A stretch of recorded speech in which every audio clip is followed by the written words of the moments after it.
மோதி மோதி அவருடைய சுரசுரப்பான பகுதிகளை எல்லாம் செம்மைப்படுத்துகிற தன்மை பெண்களுக்கு.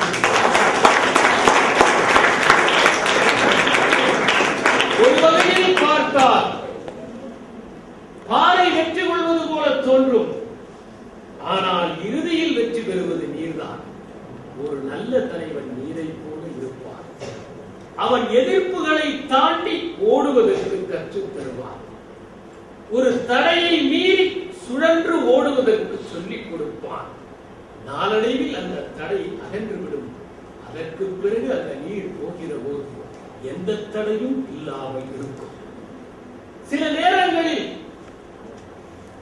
எந்த இலக்கு என்று தெரியாமல் பலர் பயணிப்பார்கள். ஆனால் நீருக்கு இலக்கு எப்போதும் தெரியும். அது பள்ளங்களை நோக்கி பாய்கிறது. அந்த பள்ளங்களை நிரப்பி சமதளமாக ஆக்குவதுதான் நீரினுடைய பண்பாடு. நான் கேள்விப்பட்டிருக்கிறேன். ஒரு முறை முல்லா நஸ்ருதீன் சந்தையில் ஒரு குதிரையை பார்த்தார். மிக நேர்த்தியான குதிரை. பார்த்த உடனே சவாரி செய்ய வேண்டும் என்கிற ஆசை அவருக்கு ஏற்பட்டது.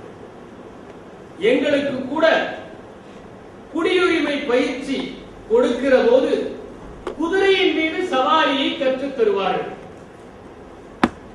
குதிரையின் மீது சவாரி செய்ய வேண்டும் என்றால் மனத்திலே ஒரு கம்பீரம் வேண்டும், துணிவு வேண்டும். அவ்வாறு குதிரையின் மீது சவாரி செய்கிற போது தன்னம்பிக்கையோடு சவாரி செய்தால் ஆளுமை திறன் வளரும் என்று எங்களை குதிரை மீது உட்கார வைத்து சவாரி செய்ய சொல்லுவார்கள். எங்களுக்கு தன்னம்பிக்கை வளர்ந்ததோ இல்லையோ, குதிரைகளுக்கு தன்னம்பிக்கை வளர்ந்தது. எந்த குதிரையும் பயந்தாங்கொள்ளிகளை அவற்றின் மீது அமர அனுமதிப்பதே இல்லை.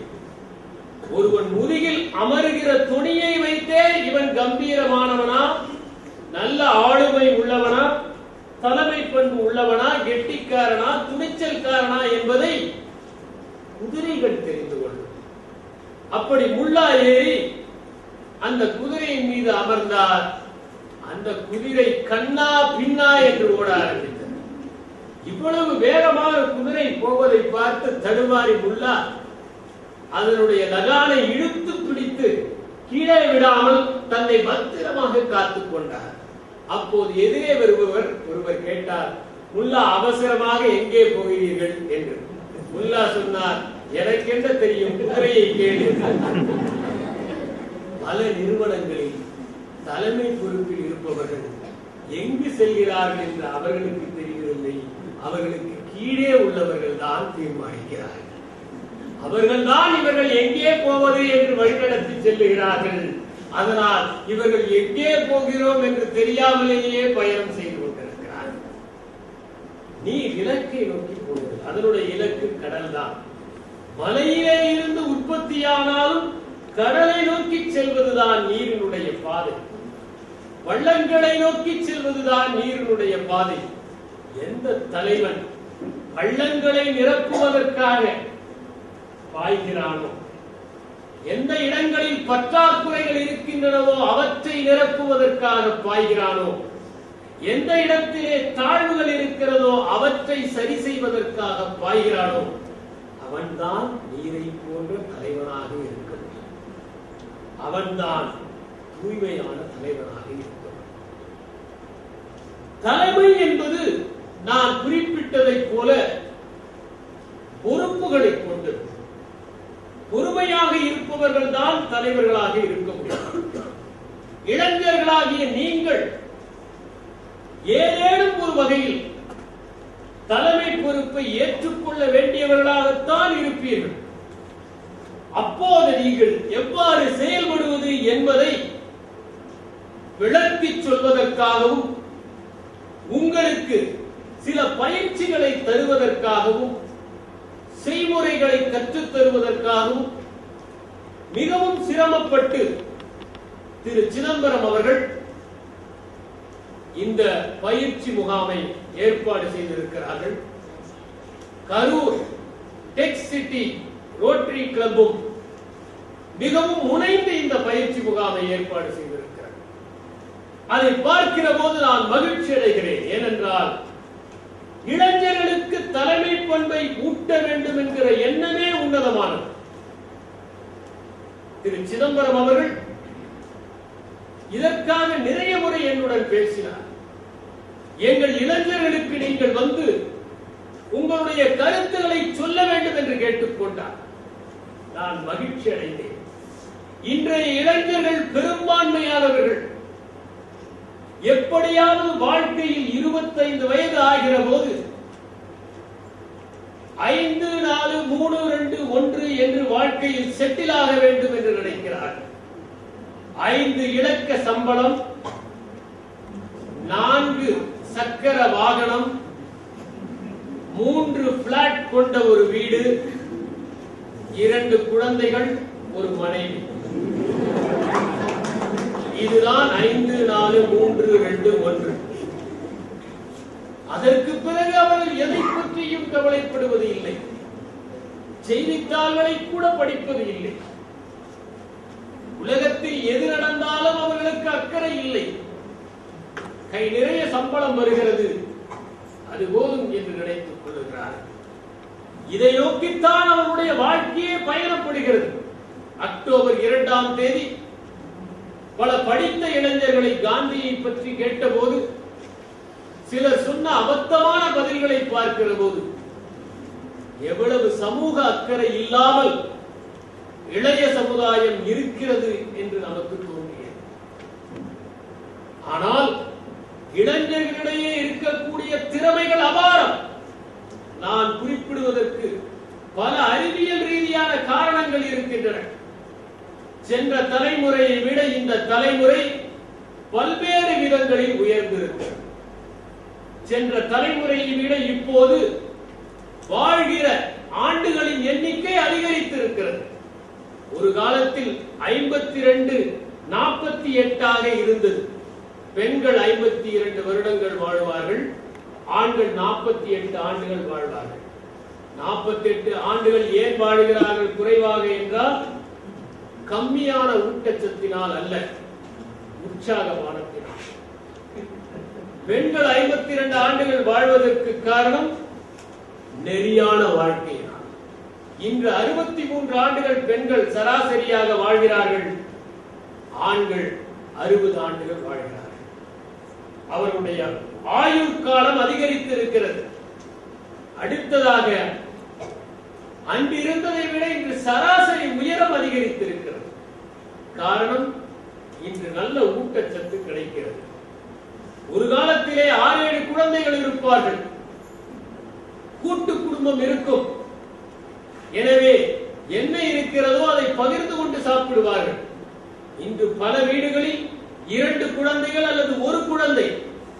எனவே அந்த குழந்தைகள் பார்த்து பார்த்து வளர்க்கப்படுகின்றன, ஊட்டி ஊட்டி வளர்க்கப்படுகின்றன. அந்த குழந்தைகளுக்கு போஷாக்கான உணவை தருவதற்காக பெற்றோர்கள் பிரம்ம பிரயத்தனம் எல்லாம் செய்கிறார்கள். சில வீடுகளில் ஊட்டுவதற்கு சிரசாசனம் செய்கிற பெற்றோர்களை நான் அறிவேன். எப்படியாவது குழந்தைகளை குதூகலப்படுத்தி அவர்களுக்கு அதிக உணவை கொடுத்து விட வேண்டும் என்று தாய்மார்கள் தவம் கிடக்கிறார்கள். அப்படியெல்லாம் இளைஞர்களுடைய உயரம் அதிகரித்திருக்கிறது. இளைஞர்கள் இன்று எந்த விஞ்ஞான கருவியையும் எளிதில் உபயோகிக்கிறார்கள். தந்தை வாங்குகிறார், மகன் உபயோகிக்கிறார். ஏனென்றால் உபயோகித்தால் கெட்டு போய் விடுமோ என்று காசு போட்டு வாங்கிய தந்தைக்கு பயம். எப்படி போனால் என்ன என்று இயக்குவதில் இருக்கிற ஆர்வத்தால் இளைஞன் அதை வேகமாக இயக்குகிறார், கற்றுக்கொள்ளவும் செய்கிறார். வீடுகள் கூட அப்படித்தானே. நாம் கட்டுகிறவரை ஆலோசனை சொல்பவர்களுக்கு சொந்தம். பிறகு கட்டி முடித்ததும் கடன்காரர்களுக்கு சொந்தம். கடனை கட்டி முடித்ததும் வாரிசுகளுக்கு சொந்தம். எப்போது நான் வீடு கட்டி அதில் மகிழ்ச்சியாக வாழ்ந்திருக்கிறோம். ஆகவே இன்றைய இளைஞர்கள் விஞ்ஞான சாதனங்களை பயன்படுத்துவதில் மிகவும் நேர்த்தியாக இருக்கிறார்கள். எந்த ஒரு புது சாதனத்தை வாங்கி வந்தாலும் 10 நிமிடங்களிலேயே அதை பயன்பாட்டுக்கு எப்படி கொண்டு வருவது என்பதை அவர்கள் தெரிந்து வைத்து அவர்களே அதற்கான பாஸ்வேர்டையும் நிர்ணயித்து அதை போட்டு தன்னை தவிர வேறு யாரும் வீட்டில் பயன்படுத்தாதவாறு செய்து வருகிறார்கள். இதையெல்லாம் நாம் பார்க்கிறோம். அன்று இருந்ததை விட இன்று இந்திய இளைஞர்களுடைய நுண்ணறிவு அதிகரித்திருக்கிறது. ஒரு காலத்திலே நாங்கள் ஒகேனக்கலுக்கு போனால் அதை பார்த்து அப்படியே வியப்படைந்து, இவ்வளவு பெரிய நீர்வீழ்ச்சியா, இவ்வளவு நன்றாக இருக்கிறதே, இப்படி கூட நீர் வருமா, கொட்டுமா என்று பரவசப்படுவோம். அதன் கீழ் நிற்பதற்கு எங்களுக்கு அவ்வளவு ஆனந்தமாக இருக்கும். அந்த அருவி நீரை விட்டு வருவதற்கே மனது வராது. அந்த அருவியிலேயே ஒரு குருவியாக மாறி அங்கேயே தங்கிவிடலாமா என்று கூட தோன்றும். ஆனால் இன்றைய இளைஞர்களை நீங்கள் ஒகேனக்கல்லுக்கு அழைத்து சென்றால் அவர்கள் சொல்லுகிறார்கள், நயாகராவை ஒப்பிடுகிற போது இது ஒரு நயா பைசாவுக்காக. ஏனென்றால் நாம் நயாகராவை எதிலும் பார்த்ததே இல்லை. ஆனால் அவர்களோ இன்று நயாகராவிலிருந்து உலகத்தில் இருக்கின்ற அத்தனை நீர்வீழ்ச்சிகளையும் கணினியிலே பார்த்து விடுகிறார்கள், யூடியூபிலே பார்த்து விடுகிறார்கள். எனவே அவர்களுக்கு ஒகேனக்கல் சாதாரணமாக தெரிகிறது. இப்படி பல வகைகளில் தங்களுடைய அறிவையும் ஆற்றலையும் அவர்கள் அகலப்படுத்தி வைத்திருக்கிறார். இவர்களுக்கு மட்டும் தலைமை பண்பு வந்துவிடுமே ஆனால் அது பழம் நழுவி பாலில் விழுந்ததை போல பயன் உள்ளதாக மாறும். இந்த தலைமை பண்பை இவர்களுக்கு ஊட்டினால்தான் எதிர்கால இந்தியா வளமாக இருக்கும். 20ஆம் நூற்றாண்டின் தொடக்கத்திலே இந்தியாவிலே இருக்கிற மூளை முடுக்குகளில் எல்லாம் இளைஞர்கள் சுதந்திர வேள்வியோடு இருந்தார்கள். அந்நியர்களுக்கு நாம் அடிமைப்பட்டு விட்டோம் என்கிற எண்ணம் கிராமங்களில் எல்லாம் பரவியது. ஒவ்வொரு ஊரிலுமே ஒருவர் காந்தியை போல உடையணிந்து கொண்டிருப்பார். அங்கே இளைஞர்கள் எல்லாம் ஒன்றாக சேர்ந்து விடுதலைக்காக போராடுவோம் என்று இரவிலே விளக்கை வைத்துக் கொண்டு பேசுவார்கள், கூடுவார்கள், குழுமுவார்கள். இப்படியெல்லாம் சுதந்திர வேட்கை இந்தியா முழுவதும் பரவியதற்கு காரணம் தன்னலமில்லாத இளைஞர்கள். அவர்களில் பலர் திருமணம் செய்து கொள்ளவில்லை. அதனால் சுதந்திரம் கிடைப்பதற்கு முன்பே அவர்கள் சுதந்திரமாக இருந்தார்கள். அந்த இளைஞர்கள் அனைவரும் ஒன்று கூடி ஒன்று முடிவு செய்தார்கள், நாம் அந்நிய ஆட்சியில் இருந்து விலக வேண்டும் என்பதுதான். அதற்காக அவர்கள் எத்தனை பேரை அந்த காலத்திலே திரட்டினார்கள் என்பதை வாசிக்கின்ற போதும், எவ்வளவு அடக்குமுறைகளை சந்தித்தார்கள் என்பதை வாசிக்கிற போதும் நம் நெஞ்சம் நெகிழ்கிறது. ஆனால் இன்று நாம் இன்னொரு விதத்திலே அந்நியர்களுக்கு அடிமைப்பட்டவர்களாக இருக்கிறோம். நாம் வாங்குகிற பொருள்களில் பலவும் அந்நிய நாடுகளில் இருந்து வருகின்றன. நம்மிடம் திறமை இல்லையா? ஏவுகணைகளை அனுப்புகிற அளவிற்கு நம்மிடம் ஆற்றல் இருக்கிற போது பேனாவை செய்வதற்கான நம்மிடம் ஆற்றல் இல்லை. அந்த பேனாவை கூட வேறொரு இடத்திலிருந்து நாம் வாங்க வேண்டுமா? ஏன் இந்த நிலை ஏற்பட்டது என்று பார்த்தால் அர்ப்பணிப்போடு செய்கிற பணியை நாம் மறந்து கொண்டிருக்கின்றோம். நாம் செய்கிற பணியெல்லாம் வாடாயமாக செய்கிற பணியாக இருக்கிறதே தவிர மனமுவந்து செய்கிற பணியாக இல்லை. நாம் ஏதோ கடனுக்கு பணி செய்து கொண்டிருக்கின்றோம். பலர் பணிக்கு சென்றால் எப்போது 6 மணி ஆகும் என்று கடிகாரத்தை பார்த்த வண்ணம் பணி செய்து கொண்டிருக்கிறார், பின்னோக்கி எண்ணிக்கொண்டிருக்கிறார். இங்கே எந்த தண்டனையை தந்து இவர்களை நாம் திருத்த முடியும்? எல்லா தண்டனைகளை காட்டிலும் சிறந்தது நாம் பணியை விட்டு ஓய்வு பெறுகிற போது திருப்தியாக எதையுமே செய்யவில்லையே என்ற உணர்வு ஏற்பட்டால் அதுதான் மிகப்பெரிய தண்டனையாக இருக்கும். எவன் ஒருவன் பணியிலிருந்து ஓய்வு பெறுகிற போது நான் நிறைய பங்காற்றி இருக்கிறேன், மக்களுக்கு உதவி செய்திருக்கிறேன், நிறுவனத்திற்கு உதவி புரிந்திருக்கின்றேன், என்னால் இந்த அளவிற்கு உற்பத்தியை பெருக்கி இருக்கிறேன் என்னால் அரசுக்கு இந்த அளவிற்கு ஆதாயத்தை ஏற்படுத்தி கொடுத்திருக்கிறேன், என்னால் இத்தனை மாணவர்களை உருவாக்கி இருக்கிறேன், என்னால் இத்தனை புத்தகங்கள் எழுதப்பட்டிருக்கின்றன, என்னால் இத்தனை சாலைகள் போடப்பட்டிருக்கின்றன என்கின்ற திருப்தியும் மகிழ்ச்சியும் ஏற்படுகிறதோ அதுதான் பெரிய விருதாக இருக்க முடியும். உலகம் கொடுக்கிற விருதுகள் எல்லாம் சிபாரிசுகளால் வழங்கப்படுபவை. உள்ளம் தருகிற விருது மட்டுமே உண்மையானது என்பதை நினைத்துக் கொள்ளுங்கள்.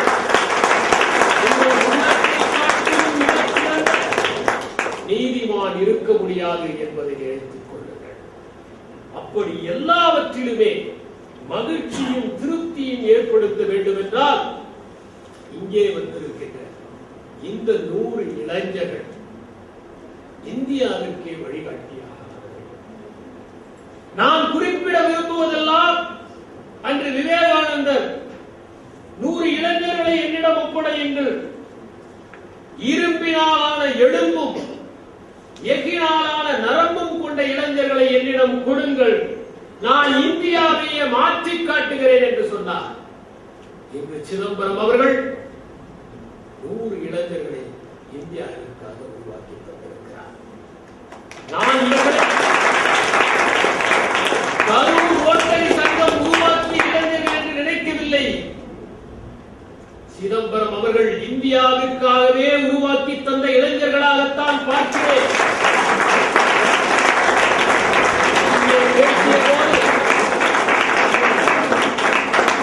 ஒரு மாணவி சொன்னார், எப்படி நடக்க வேண்டும், எப்படி உடை அணிய வேண்டும், எப்படி பேச வேண்டும் என்பதையெல்லாம் நாங்கள் கற்றுக்கொண்டோம்.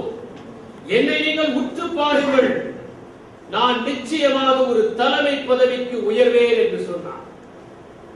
நீங்கள் அத்தனை பேருமே உயரப் போகிறீர்கள், ஆனால் அதற்கு சில ஆலோசனைகள் தேவைப்படுகின்றன. கொஞ்சம் நம்மை செதுக்கிக் கொள்ள வேண்டியதாக இருக்கிறது. முதலாவதாக நாம் மேற்கொள்ள வேண்டிய நெறி உலகத்தில் இருக்கிற மேன்மையானவற்றை பார்க்க கற்றுக்கொள்வது. இன்று உலகத்தில் இருக்கிற மிகப்பெரிய பிரச்சனையே எதிர்மறையானவற்றை பார்ப்பதுதான். யாரை பார்த்தாலுமே ஏதேனும் குற்றம் சொல்ல வேண்டும் என்கிற எண்ணத்தோடு, பரிகாசம் செய்ய வேண்டும் என்கின்ற உள்ளத்தோடு, கேலி செய்ய வேண்டும் என்கிற மனத்தோடு, ஏளனம் செய்ய வேண்டும் என்கின்ற நோக்கத்தோடு திரிபவர்கள் அதிகமாக இருக்கிறார். உண்மையான தலைவன் ஒவ்வொருவரிடமும் இருக்கின்ற ஆக்கப்பூர்வமான குணங்களை மாத்திரமே பட்டியலிடுவான். அது தலைமை பண்புக்கான முதல் குறிக்கோள். உங்களுக்கு ஒரு சின்ன சம்பவத்தை குறிப்பிட விரும்புகிறேன். அரேபியாவிலே